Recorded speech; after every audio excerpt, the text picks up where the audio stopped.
rentrer dans le port à la voile, aller au large de Groix où on est tout de suite dans des conditions de large. En fait, il n'y a aucun port en Bretagne et voire certainement en France qui a cette qualité-là. C'est pour ça la première fois qu'on est venu, c'est que surtout l'aspect maritime était parfait avec la rade ici.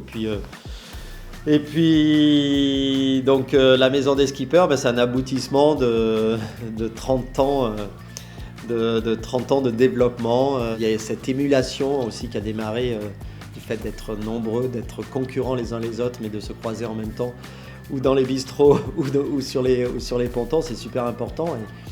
Et presque pour un concurrent, ne pas être là, c'est une prise de risque pour la performance. Donc c'est vraiment, ça fait un effet boule de neige.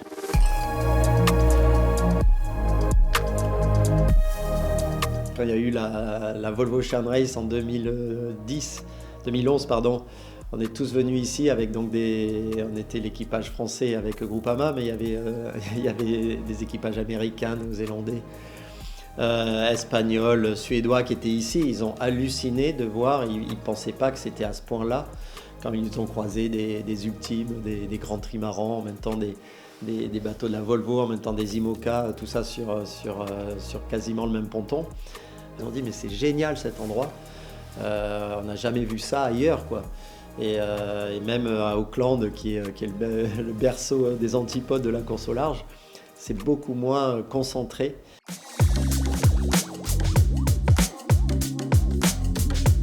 Moi, je suis toujours dans un projet pour un Vendée Globe 2028, mais j'ai pas encore les moyens de vraiment se lancer. Donc évidemment, j'ai regardé cet espace, j'ai regardé ce qui était possible de faire ici, et je serais ravi de pouvoir occuper le maximum d'espace dans la maison des skippers quand mon projet sera parti, parce que je sais que si je démarre ici, c'est peut-être le meilleur endroit pour aller le plus vite possible à l'eau et surtout aller très vite quand je serai sur l'eau.